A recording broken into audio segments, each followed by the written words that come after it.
اور حضور نے کہا ہے یہ ٹیڑھی پسلی سے پیدا ہوئی ہے، اس کو سیدھا کرنے کی کوشش مت کرنا، سیدھا کرنا چاہو گے تو ٹوٹ جائے گی، اور ٹوٹنا طلاق ہے، سماج برباد ہو جائے گا۔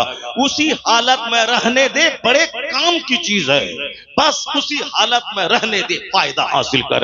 یہ تیرے گھر کی نگرانی کرتی ہے، تیرے بچوں کی پرورش کرتی ہے، تمہاری راحت کا سامان پہنچاتی ہے، تم کو گناہوں سے بچاتی ہے۔ تو رہے 5 سال پردیش میں، تیرے گھر کی سرکشا کرتی ہے، بہت کام کی چیز ہے، کام کی چیز ہے، اسی لیے اسی حالت میں رہنے دے، فائدہ حاصل کر، ورنہ سیدھا کرنا چاہے گا تو ٹوٹ جائے گی، ٹوٹنا طلاق ہے، سارا گھر بگڑ جائے گا۔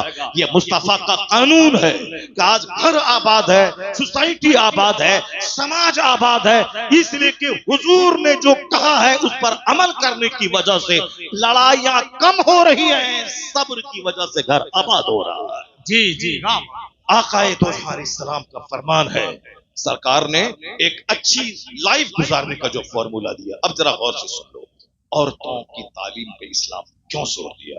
ایک گھر کو سجانے سنوارنے میں عورتوں کا کیسا ہاتھ رہتا ہے، ایک بڑی حدیث میں پڑھتا ہوں، چونکہ یہ مہینہ آقا علیہ السلام کی سیرت کا بھی ہے، یہ مہینہ ماہ ربیع النور ختم ہو گیا، اب ربیع الآخر اب کل پرسوں سے شروع ہونے والا، مگر چونکہ ساری زندگی سرکار کی سیرت بیان کی جائے گی، ایسا نہیں کہ 12ویں کے مہینے میں ہی عید میلاد النبی، عید میلاد النبی ہمیشہ منایا جائے، کبھی سرکار کی تعلیمات سے ہم بے نیاز نہیں ہو سکتے۔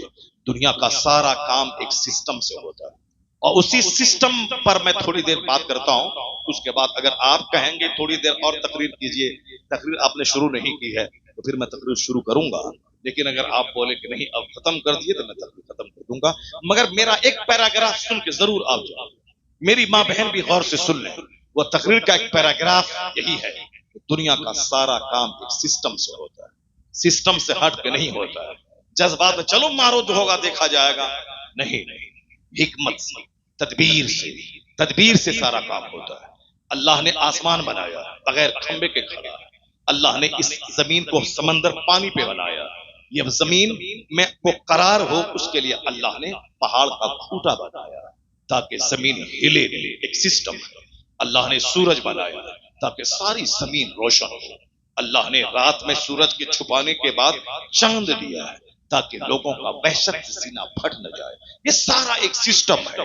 اللہ نے ہمارے آکسیجن کے لیے درخت کو پیدا کیا، یہ سسٹم کا حصہ ہے۔ اللہ نے ہمارے لیے روٹی اور چاول دیا، اللہ نے ہمارے لیے ویجیٹیبلز پیدا کیا ہے، مگر ہمارے جسم کو گوشت بھی چاہیے، اسی لیے اللہ نے پرندوں کو پیدا کیا ہے، اللہ نے جانوروں کو پیدا کیا ہے، یہ مرغ ہمارے لیے، یہ پرندے ہمارے لیے، تاکہ سبزی ہی نہیں تمہیں گوشت بھی کھانا، اور گوشت ہی سے کام نہیں چلے گا، تمہیں مچھلی بھی کھانا ہے، اس لیے اللہ نے مچھلی جیسی زبردست مخلوق کو سمندر میں پیدا کیا تاکہ کبھی مچھلی کھاؤ، کبھی گوشت کھاؤ، کبھی سبزی کھاؤ، کبھی کدو کھاؤ۔ یہ اور بات ہے کہ سبزیوں میں بعض سبزیاں بہت زیادہ فائدہ مند ہیں، یہ اور بات ہے کہ گوشت میں بعض گوشت بہت فائدہ مند ہے، یہ اور بات ہے کہ مچھلیوں میں بعض مچھلیاں بہت فائدہ مند ہے، جیسے ایک مچھلی ہمارے علاقے میں اس کو کہا جاتا ہے نیروگ مچھلی، اس کو سنگھی مچھلی بولتے ہیں، اب پتہ نہیں یہاں کیا بولا جاتا ہے، 700-800 روپے کیجی مچھلی ملتی ہے، لوگ اسے خرید کے کھاتے ہیں، چونکہ وہ مچھلی میں بہت وٹامن ہے اور بیمار لوگ زود ہضم ہے وہ مچھلی۔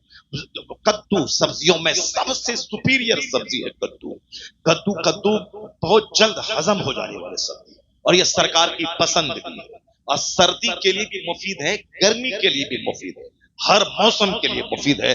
کدو جس کو آپ لوکی کہتے ہیں، وہ سبزی بہت سبز، اس کا کوئی جواب نہیں، اپنے گھر میں اس کو عادتاً استعمال کریں، جو سب سستی بھی ہے اور زبردست بھی ہے، اس کے ساتھ جس کو بھی مکس کرتے ہیں سب میں لاجواب کام کرتا ہے وہ، جیسے اس میں مچھلی میں ڈال دیں تو بھی سپیریئر ہے، گوشت میں ڈال دیں تو زبردست ہے، اور صاحب اس میں چنا کا دال ڈال دیں تو بھی زبردست ہے، یعنی یہ کدو لاجواب، کیونکہ مصطفیٰ کی پسند ہے، اور جو مصطفیٰ کی پسند ہے وہ لاجواب پسند ہے۔ یہی وجہ ہے کہ آج میں جس دن میرے گھر میں کدو کی لوکی کی ترکاری بنتی ہے بہت خوش ہوتا ہوں، میری وائف کو معلوم ہے کہ حضرت کو بہت پسند ہے، تو چنا کا دال اور کدو یہ مجھے بچپن سے شروع سے بہت پسند ہے، شروع سے پسند ہے، اور بہت زبردست ہے وہ میرے گھر میں۔ اور پھر وہ کھیر بھی مجھ کو بہت پسند ہے۔ یہی وجہ ہے کہ ابھی شوگر 7-8 سال سے شوگر ہو گئے، اور اس کے باوجود میں کھیر چھوڑتا نہیں ہوں، اور میرے گھر میں کھیر بنائی جاتی ہے اور میں کھاتا ہوں، اور الحمدللہ شوگر کو جھوٹا ثابت کر دیتا ہوں کہ لوگ کہتے ہیں کہ شوگر ہونے کے بعد روزہ رکھنے میں پریشانی ہو رہی، اور 8 سال ہو گئے ایک روزہ نہیں چھوڑا، الحمدللہ ایک روزہ نہیں، اور کوئی پریشانی نہیں ہوتی ہے۔ اور شوگر والے کو کہتے ہیں کہ بھائی اس کو ہر 1 گھنٹے کے بعد کھانا چاہیے، ڈاکٹر بتاتے ہیں، اور کہتے ہیں کہ ہمیشہ پانی پینا حلق سوکھتا رہتا ہے، مگر میں 2.5 گھنٹے تقریر کیا ہوں، اور ابھی بھی آج 2 گھنٹے تقریر کروں گا میں، چاہے تم بھاگ جاؤ، چاہے کوئی یہاں نہیں رہے گا، کوئی نہیں رہے گا، میں تقریر کروں گا 2 گھنٹہ، تو سب لوگ بھاگ جائے 2 گھنٹہ سے کم میں نہیں بولوں گا، ڈیلی بولتا ہوں 2 گھنٹے 2.5 گھنٹے، مگر ذرا برابر کوئی بتا دے کہ صاحب میں 1 گلاس پانی پیا ہوں، کوئی بتا دے کہ کل میں نے پانی مانگا تھا، نہیں، وہ ڈاکٹر جھوٹ بولتا ہے کہ شوگر والا ہر گھنٹے پہ پانی پینا ہے، ہر گھنٹے کھانا کھانا ہے، نہیں، جو جھوٹ بولے گا وہ پیاس لگے گی اس کو، مگر جو قرآن بولے گا، جو حدیث بولے گا، وہ بولتا چلا جائے گا، روحانی طاقت ملتی چلی جائے گی۔ میں نے دیکھا یہ آدتیہ جوگی نا، یہ بھاشن دیتا ہے پانی پیتے، اور صاحب وہ پردھان منتری مودی جی 15 اگست 26 جنوری کو بھاشن دیتے ہیں، وہ پانی پیتے ہیں، راہل گاندھی بھی پانی پیتا ہے، ہمارا بہار کا تیجسوی یادو بھی پانی پیتا ہے، آپ کے اتر پردیش کا اکھلیش یادو وہ بھی پانی پیتا ہے، مایاوتی کو تو ہم نے پانی پیتے ہوئے دیکھا ہے، جہاں آج سے 25 سال پہلے ایک مسجد میں رہتا تھا، میں بولا مایاوتی آئی ہے، میں گیا چلو دیکھیں کیا بھاشن دیتی ہے، کاشی رام زندہ تھے وہ تھے، مایاوتی آئی تھی، اب آہستہ آہستہ بس دیکھ کے پڑھنا ہے، اس کے بعد دیکھنا ہے، ایسے اور ایسے دیکھنا پڑھنا ہے اور پانی پینا ہے۔ تم نے کبھی ہم کو دیکھا دیکھ کر کے تقریر کرتے؟ 5 گھنٹے 3 گھنٹے 4 گھنٹے 2 گھنٹے نہ دیکھ کے بولنا، بن دیکھے بولنا، بن دیکھے بولنے میں دماغ چلتا ہے، اس کے بعد کیا بولیں، اس کے بعد کیا بولیں، اس کے بعد کیا بولیں، دماغ چلتا ہے، دماغ چلنے میں آدمی تھک جاتا ہے، لیکن دیکھنے میں انرجی لاس نہیں ہوتی ہے، نہ دیکھا جاتا ہے، بن دیکھ کے بولا جاتا ہے، اس کے باوجود 1 گلاس پانی پینے کی نوبت نہیں آتی ہے۔ بات وہی ہے، جو دنیا بولے گا اسے پیاس لگے گی، اور جو عقبہ بولے گا، جو قرآن بولے گا، جو حدیث بولے گا، روحانی طاقت ملتی چلی جائے گی۔ اگر یقین نہیں آئے تو تم بھی تلاوت کر کے دیکھو، تم بھی نماز پڑھ کے دیکھو، تم بھی دین کی باتیں بول کے دیکھو، 2 گھنٹے تک تلاوت کرتے رہو گے، نہیں لگے گی پیاس، کیونکہ توجہ اس طرف رہے گی تو تمہاری پیاس کی طرف سے توجہ ہٹتی چلی جائے گی۔ میں پہلے سنتا تھا، مگر 8 سال سے مجھ کو تجربہ ہو رہا ہے، میں جب شوگر کا اٹیک ہوا میں بڑا گھبرایا کہ اب 2 گھنٹے تقریر کیسے ہوگی، 3 گھنٹے تقریر کیسے ہوگی، 4 گھنٹے تقریر کیسے ہوگی، کھڑے کھڑے 2.5-3 گھنٹے میں بولتا ہوں، کیسے تقریر ہوگی؟ لیکن جب میں بولنے لگا پتا چلا نہیں، وہ دنیا دار بولی ہوگی تب تھکے گا، ورنہ قرآن حدیث بولتے چلے جاؤ، شوگر پانی ہو جاتا ہے، روحانی طاقت ملتی چلی جاتی ہے، سجدے سے طاقت ملتی ہے، تلاوت سے طاقت ملتی ہے۔ ڈاکٹر لیول پاول نے کبھی کہا تھا تو قرآن word to word is the resource of energy، قرآن حرف بحرف طاقت حاصل کرنے کا ذریعہ ہے، جو ریڈر اور لسنر، پڑھنے والے سننے والے دونوں کو وہ خزانہ منتقل کرتا رہتا ہے۔ آپ غور سے اپنا آدھا گھنٹہ کا ٹائم دیں گے مجھ کو، بھائی صاحب ہم کو تو پیاس لگنی چاہیے، ہم کو پیشاب لگنا چاہیے، مگر یار تم لوگ جوان آدمی ہو اور عربی پیشاب، لا حول ولا قوت الا باللہ، اس گٹکا بیڑی سگریٹ سب چھوڑ دو، الحمدللہ پیشاب بھی کم لگے گا، لیور بھی مضبوط رہے گا، اور اس کے بعد مثانہ بھی مضبوط رہے گا، اور 70 سال کی عمر تک جوان رہو گے، الحمدللہ جوان 70 سال کی عمر تک جوان رہو گے۔ اس لیے فالتو چیزیں چھوڑ دو، جتنی بھی اننیسیسری چیزیں ہیں ساری چیزیں چھوڑ دو، اور کمپلسری چیز ہے اس کو لو، عبادت سے طاقت حاصل کرو، تلاوت سے طاقت حاصل کرو۔ اب آدھا گھنٹے کا آپ کے پاس سے میں ٹائم دے رہا ہوں، اس کے بعد پھر میں اپنی مرضی سے تقریر کروں گا، آدھا گھنٹہ آپ کا ٹائم چاہیے، اجازت ہے آپ لوگوں کی طرف سے؟ اجازت ہے؟ ذرا ہاتھ اٹھا کے بولیں لا الہ الا اللہ، اور زور سے بولیں سبحان اللہ، الصلاۃ والسلام علیک یا رسول اللہ، الصلاۃ والسلام علیک یا حبیب اللہ۔ بات چھڑ گئی ہے چونکہ ہماری ماں بہن بیٹھی ہوئی ہے، یہ اور ہمارے نوجوان بچے بیٹھے ہوئے ہیں، اس لیے اور یہ ضروری پیراگراف ہے جو آپ کے سامنے میں بیان کر رہا ہوں، اس کو آپ غور سے سنیں گے کہ دنیا کا سارا کام سسٹم سے ہوتا ہے۔ ایسا نہیں ہوتا ہے کہ میں چلوں پورب کعبہ پہنچ جاؤں، نہیں نہیں، روزانہ سورج کا اگنا، روزانہ سورج کا ڈوبنا، ہر کام سسٹم سے ہوتا ہے۔ اللہ چاہے تو 3 مہینے میں بچہ پیدا ہو جائے، اللہ چاہے تو 3 دن میں بچہ پیدا ہو جائے، اللہ چاہے تو 1 دن میں بچہ پیدا ہو اور کھڑا ہو جائے۔ جیسے بکری کا بچہ، بکری کا بچہ ابھی پیدا ہوتا ہے، پیدا ہونے کے فوراً ہی وہ چلنے لگتا ہے، کھڑا ہو جاتا ہے۔ یہ جانور ہے، پیدا ہوا اور تھوڑی دیر کے بعد 1-2 گھنٹے کے بعد وہ چلنے لگتا ہے۔ تو انسان اشرف المخلوقات ہے، مگر یہ چلتا کب ہے؟ یہ چلتا ہے 9 مہینے، 10 مہینے، 1 سال کے بعد چلتا ہے۔ جانور 1 گھنٹے کے بعد چلنے لگا، یہ انسان کو بھی اللہ چاہتا تو 1 گھنٹے کے بعد چلا دیتا، نہیں، جانور چونکہ وہ جانور ہے، جانور کا پلان چھوٹا ہے، جانور ہماری خدمت کے لیے پیدا ہوا ہے، وہ ہمارے لیے پیدا ہوا ہے، ہمارے لیے۔ میری سواری کا کام آئے گا جانور، وہ ہمارے کھانے کے کام آئے گا وہ جانور، وہ ہمارے دودھ کے کام آئے گا وہ جانور، یہ ہمارے لیے ہے۔ اور انسان بڑا کام کرنے کے لیے پیدا ہوا ہے، دنیا کو عدل سے بھرنے کے لیے، مظلوموں کو حق دلانے کے لیے، پڑھ لکھ کر سماج میں روشنی پھیلانے کے لیے، اپنے رب کریم کی عبادت کے لیے، مانوتا کی سیوا کے لیے، غریبوں میں عدل کرنے کے لیے، غریبوں کو حق دلانے کے لیے، ظالموں کا ڈینا توڑنے کے لیے۔ جب اتنا بڑا کام ہے انسان کا، اچانک نہیں، یہ گریجولی، دھیرے دھیرے، یا دھیرے دھیرے بولے گا، دھیرے دھیرے چلے گا اور دھیرے دھیرے پروان چڑھے گا، چونکہ اس کو طاقتور ہو جہاز اڑانا ہے، اس کو پنڈبی بن کر سمندر میں غوطہ لگانا ہے، اس کو خلاؤں میں 6 مہینے رہ کر یونیورس کی سیکریٹ کا پتہ لگانا ہے۔ اس لیے اس کی پیدائش 9 مہینے کے بعد، 2 مہینے کے بعد نہیں، 9 مہینے ماں کے پیٹ میں رہنا، 2 سال تک ماں کا دودھ پینا ہے، اور 5-10 سال تک یہ ماں باپ کی نگاہوں میں رہنا ہے، 15-16 سال کے بعد میچور ہونا ہے۔ اب اس کے بعد جب جوان ہوا، اسے عبادت بھی کرنی ہے اور اسے سماج کی خدمت بھی کرنی ہے۔ اس کے کاندھے پہ گھر کا بوجھ ہے، ماں باپ کی خدمت کا بوجھ ہے، اس کے کاندھے پر بیوی کی پرورش کا بوجھ ہے، اس کے کاندھے پہ اولاد کی پرورش کا بوجھ ہے، سماج کا بوجھ ہے، ملک اور ملت کا بوجھ ہے۔ اتنا بڑا بوجھ لے کے آدمی جو کمزور پودا ہوگا وہ چلے گا، ٹوٹ جائے گا۔ اس لیے 9 مہینہ ماں کے پیٹ میں رہو، 2 سال تک ماں کا دودھ پیو، اس کے بعد 18 سال میں میچور ہو جاؤ، اب تم دنیا کا کام کرو۔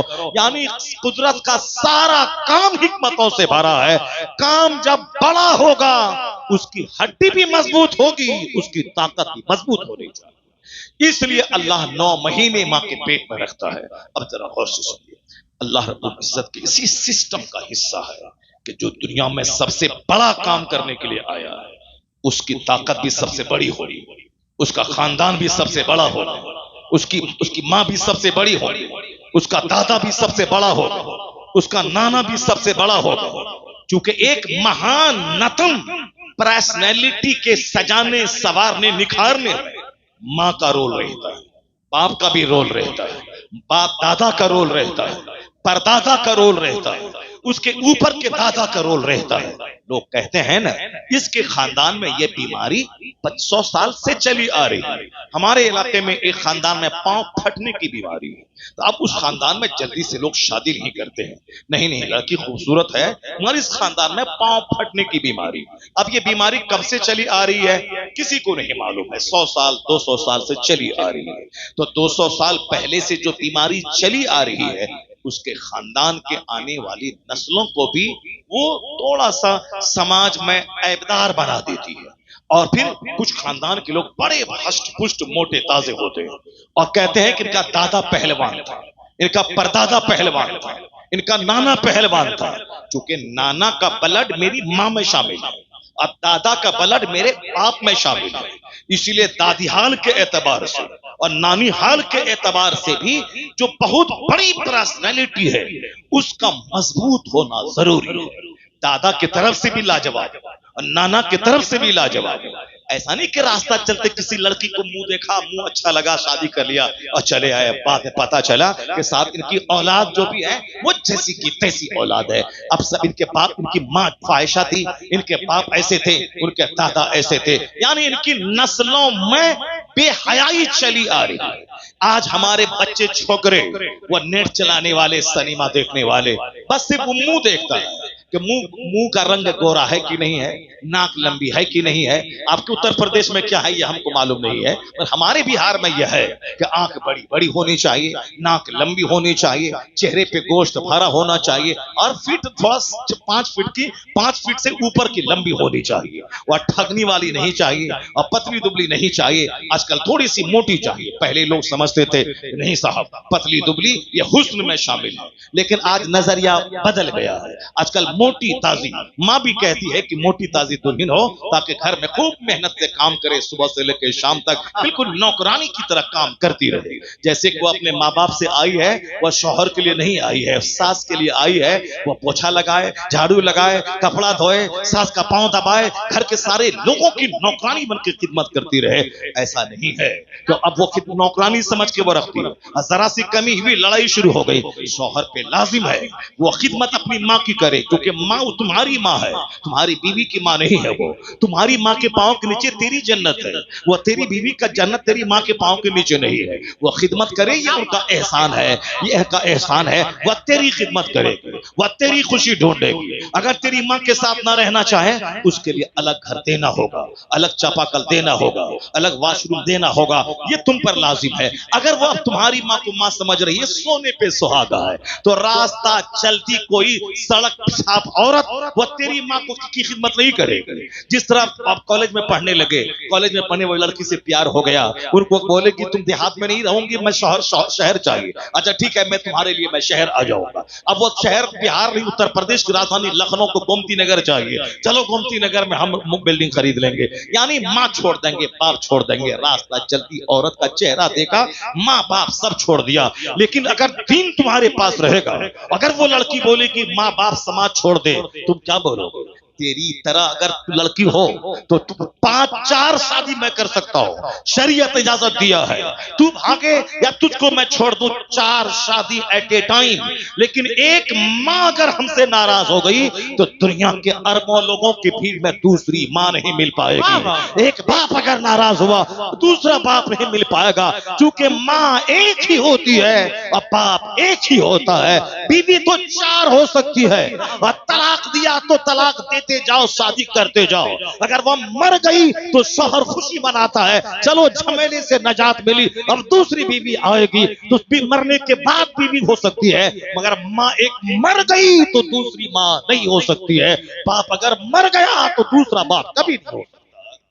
اس لیے ماں نہ چھوٹے, باپ نہ چھوٹے, بیوی چھوٹے مگر ماں نہ چھوٹے, باپ نہ چھوٹے. بیوی کا چہرہ دیکھے گا تو حج کا ثواب نہیں ملے گا, مزہ ملے گا, مگر ماں کا چہرہ دیکھے گا تو حج مبرور کا اجر ملتا رہے گا. باپ کا چہرہ دیکھے گا تو حج مبرور کا اجر ملے گا. اس لیے صبح سویرے ماں کے پاس جا کے 100 بار اس کا چہرہ دے, 100 حج کا ثواب مل جائے گا. اور ایسا بھی نہیں ہے کہ ماں کا چہرہ دیکھیے, حج کما کے آئیے اور بیوی کو لاٹھی سے مارتے رہیے. نہیں, سرکار رحمت ہے ماں کے لیے بھی, سرکار رحمت ہے بیوی کے لیے بھی.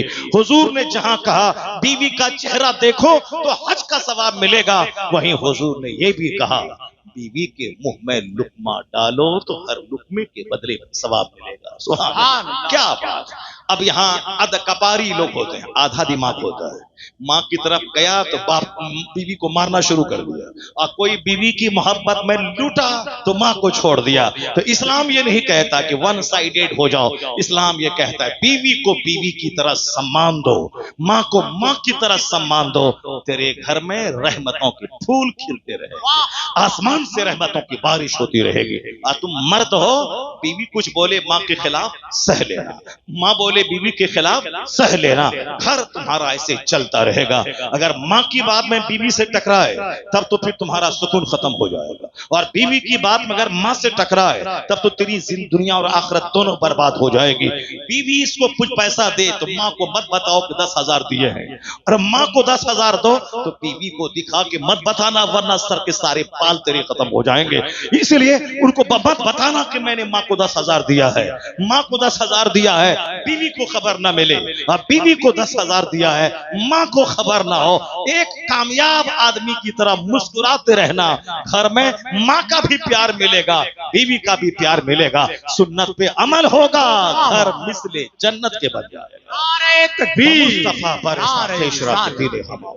بس اس چیپٹر کو غور سے سن لیجئے، بات سے بات پیدا ہوتی ہے، دوسری بات نکل جاتی ہے، مگر ہمارا چیپٹر وہی ہے کہ بہت بڑا کام کرنے کے لیے صرف چہرہ نہیں دیکھنا ہے، بلکہ کیریکٹر دیکھنا ہے، کردار دیکھنا ہے، عادات و اطوار دیکھنا ہے، اور ہڈی دیکھنی ہے، بلڈ دیکھنا ہے، ماں کو دیکھنا ہے، اس کی دادی کو دیکھنا ہے۔ اور آج کہاں دیکھا جاتا ہے؟ مگر جو دنیا کا سب سے مہان نسل انسان ہے، جو دنیا کا سب سے عظیم ترین شخصیت ہے دنیا کی، اس کا نام ہے محمد عربی صلی اللہ علیہ وسلم۔ I cannot find any other man in history like Muhammad۔ میں پورے مانو اتہاس میں مصطفیٰ کا جواب نہیں پاتا۔ یورپ کا دانشور کہتا ہے he is the only man in history who was supremely successful on both levels religious and secular۔ انصاف سیاست اور مذہب دونوں سطح پر اس روئے زمین کی سب سے لاجواب شخصیت کا نام محمد عربی علیہ السلام ہے۔ یہ ہندوستان کا ایک غیر مسلم ڈاکٹر رام کرش راؤ کہتا ہے the personality of Muhammad it is most difficult to get into the whole truth of it۔ یعنی مصطفیٰ کی شخصیت کی تہ میں اترنا بہت مشکل ہے۔ گاندھی جی نے کہا تھا میں جب تک مصطفیٰ کو پڑھا نہیں تھا مجھ کو لگ رہا تھا کہ تلوار کے بل پہ اسلام پھیلا ہے، لیکن جب میں نے مصطفیٰ کو پڑھا، قرآن کا ہندی انواد پڑھا، اب میں کہہ سکتا ہوں کہ اسلام جو طوفان بن کے دنیا میں چھا گیا عرب سے نکل کر، یہ تلوار کے بل پہ نہیں، یہ اپنی سچائی اور مصطفیٰ کی سادگی اور اخلاق کی بلندی کی وجہ سے پوری دنیا میں اسلام بادل بن کے چھا گیا۔ آقا علیہ السلام کا مطالعہ کرنے والا وہ دنیا کے حقائق اور فیکٹ سے باخبر ہوتا ہے۔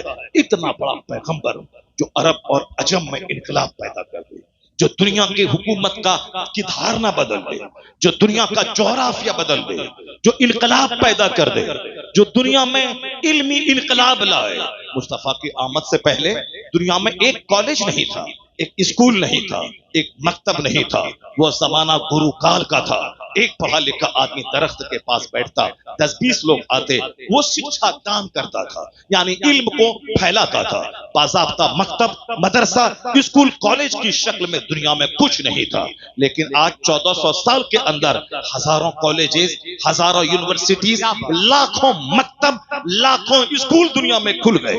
اس کا معلوم ہے یہ سارا صحرا کس کے سر جائے گا؟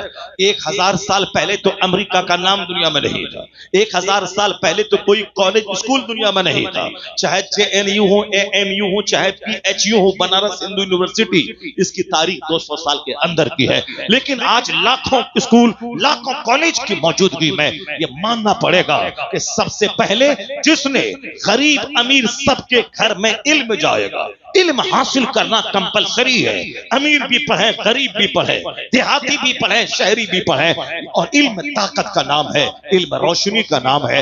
جس نے علم پہ زور دیا وہ مصطفیٰ جان رحمت کی ذات گرامی ہے۔ اب قیامت تک جتنی بھی علمی درسگاہیں قائم ہوتی جائیں گی، ان سب کے قیام کا صحرا مصطفیٰ جان رحمت کے سر اقدس میں جائے گا، چونکہ حضور سے پہلے باضابطہ تعلیم حاصل کرنے کا سسٹم نہیں تھا، تو سرکار تعلیمی انقلاب پوری دنیا میں برپا کیا۔ اور جہاں تک رہا، پہلے لوگ سورج کو پوجتے تھے، لیکن آج سائنس میں سورج پہ ریسرچ ہو رہی ہے، آج سائنس میں چاند پہ تحقیق ہو رہی ہے۔ واٹ از سن، سورج کیا ہے، یہ ریسرچ ہو رہی ہے۔ واٹ از مون، چاند کیا ہے، اس پہ تحقیق ہو رہی ہے۔ پہلے جو چیزیں موضوع عبادت تھی، یعنی چاند کو پوجنا، سورج کو پوجنا، درخت کو پوجنا، مگر آج باضابطہ درخت پہ بائیولوجی میں ریسرچ، زولوجی میں، بوٹنی میں ریسرچ ہو رہی ہے، تحقیق ہو رہی ہے۔ درخت کیا ہے، یہ درخت کیسے ہنستا ہے، یہ درخت کیا چھوڑتا ہے، یہ درخت کیا لیتا ہے، یہ درخت ہمارے لیے کتنا مفید ہے، یہ کون سا درخت کیسا ہے۔ درخت پوجنے کا میٹر تھا، یعنی ان کے سامنے ہاتھ جوڑ کے خدا ماننا، لیکن آج وہ درخت تحقیق کا موضوع بنا ہوا ہے۔ تھوڑا سا ٹف لفظ ہے مگر آپ دھیان دیجئے گا تو بات سمجھ میں آ جائے گی۔ حضور نے جو دنیا میں علمی انقلاب برپا کیا، اور آج دنیا میں سورج پرستش کا موضوع نہیں ہے۔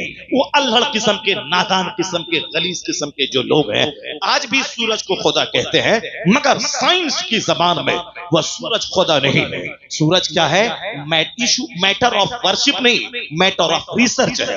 وہ ٹاپک آف ریسرچ ہے، تحقیق کا موضوع ہے کہ سورج ہے کیا، سورج روشنی چاند کو دیتا کیسے ہے، چاند خود سے چمکتا ہے یا سورج سے روشنی لیتا ہے۔ پتہ یہ چلا کہ جو موضوع عبادت تھا آج وہ موضوع تحقیق بنا ہوا ہے۔ درخت موضوع عبادت تھا، آج وہ موضوع تحقیق ہے۔ پتھر موضوع عبادت تھا مگر آج موضوع تحقیق ہے۔ کس نے موضوع عبادت سے ہٹا کر موضوع تحقیق بنایا؟ کس نے لوگوں کو کہا کہ آسمان بغیر کھمبے کے کھڑا ہے، ریسرچ کرو؟ کس نے کہا زمین سمندر پہ ٹکی ہے، ریسرچ کرو؟ کس نے کہا کہ پہاڑ پیلر ہے، پہاڑ خدا نہیں، یا زمین کو ہلنے سے بچانے والا پیلر ہے، یا کس نے بتایا؟ غور کرنے کے بعد پتا چلے گا کہ جو قرآن مصطفیٰ پہ نازل ہوا ہے اس قرآن میں سورج کا چرچا، چاند کا چرچا، وَفِي الْأَرْضِ آیَاتٌ لِّلْمُوقِنِينَ وَفِي السَّمَاءِ رِزْقُكُمْ فَلْيَنظُرِ الْإِنسَانُ إِلَىٰ طَعَامِهِ۔ آدمی اپنی خوراک پہ غور کرے، آسمان پہ غور کرے، زمین پہ غور کرے، سورج پہ غور کرے، چاند پہ غور کرے۔ سورج اور چاند محو گردش ہے، زمین ساکن ہے، اس پہ غور کرے۔ تو کس نے عبادت کے موضوع سے ہٹا کے تحقیق کا موضوع بنایا؟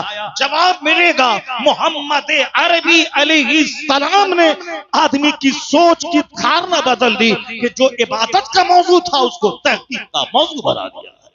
آج یہ ساری چیزیں تحقیق کا موضوع ہیں۔ احسان مصطفیٰ جانے رحمت کا ہے۔ آج جب ڈیموکریسی دنیا میں ہے، ڈیموکریسی پہلے کیا تھا؟ باپ راجا ہے، بیٹا راجا ہوگا، پوتا راجا ہوگا، پر پوتا راجا ہوگا، اور راجا کے دین پہ ساری رعایا رہتی تھی، یعنی راجا رعایا کا خدا ہوتا تھا۔ وہ لوگ راجا کے دین پر ہوتے تھے، وہ لوگ راجا کی پرستش کرتے تھے، راجا کو پوجتے تھے۔ مگر پیغمبر اعظم علیہ السلام کے آنے کے بعد آج پوری دنیا میں کہیں بھی راجا کو پوجا نہیں جاتا ہے، بلکہ راجا پبلک چن رہی ہے۔ ہندوستان کا راجا پبلک چنتی ہے۔ Democracy is the government of the people, for the people, by the people. جمہوریت عوام کے لیے حکومت ہے، عوام کے ذریعہ حکومت ہے، عوام کی حکومت ہے، عوام کے لیے حکومت ہے۔ Democracy is the government of the people, for the people, by the people. لوگوں کے ذریعے، لوگوں کے لیے، لوگوں کی حکومت ہے۔ جمہوریت میں ایک کالا کلوٹا بھی حاکم بن سکتا ہے، جس پر میجورٹی کا اتفاق ہوا وہ حاکم بنے گا۔ بادشاہت کے گھرانے سے یہ نسلی شہنشاہیت کا خاتمہ کس نے کیا؟ نسلن بعد نسل، باپ کے بعد بیٹا، اس کے بعد پوتا بادشاہ بنے گا۔ اس نسلی بادشاہت کا خاتمہ کر کے دنیا میں جمہوریت کا راج قائم کرنا، عوام کے ذریعے بادشاہ کا سلیکشن کیا جانا، اس کی بنیاد پوری دنیا میں اگر کسی نے رکھی ہے تو مصطفیٰ جانے رحمت نے رکھی ہے۔ سرکار دو جہاں کا کوئی بیٹا نہیں۔ ما کان محمد ابا احد، محمد کسی مرد کے باپ نہیں ہے۔ آقا علیہ السلام کے جتنے بھی بیٹے تھے سب نابالغی میں انتقال کر گئے، تینوں بیٹے۔ اور پھر اس کی ایک بڑا بیک گراؤنڈ ہے، یہ آیت کریمہ کیسے نازل ہوئی۔ آقا علیہ السلام دنیا کو ایک نئی گورنمنٹ دیا۔ پوری دنیا میں آج پبلک کے ذریعہ صدیق اکبر کا انتخاب ہوا۔ سرکار کا خلیفہ کون ہوگا؟ صدیق اکبر بنا۔ حضرت عمر فاروق باضابطہ ایک کمیٹی کے ذریعے صدیق اکبر نے سب کی رائے معلوم کر کے تب عمر فاروق کو خلیفہ بنایا۔ عمر فاروق کی شہادت کے بعد باضابطہ عوام کی رائے سے حضرت عثمان غنی کا انتخاب ہوا، یعنی جمہوریت کا کہ پبلک اپنا بادشاہ چنے گی۔ آج اگر امریکہ سے لے کے ملیشیا تک دنیا میں نسلی بادشاہت کا خاتمہ ہو گیا ہے۔ عوامی حکومت قائم ہوئی ہے، اس کو قائم کرنے والی ہستی کا نام محمد عربی علیہ السلام ہے۔ اس لیے یورپ کا دانشور کہتا ہے I cannot find any other man in history like محمد۔ میں پورے مانو اتہاس میں مصطفیٰ کا جواب نہیں پاتا ہوں۔ میں نے صرف ایک جھلک آپ کو دکھایا ہے۔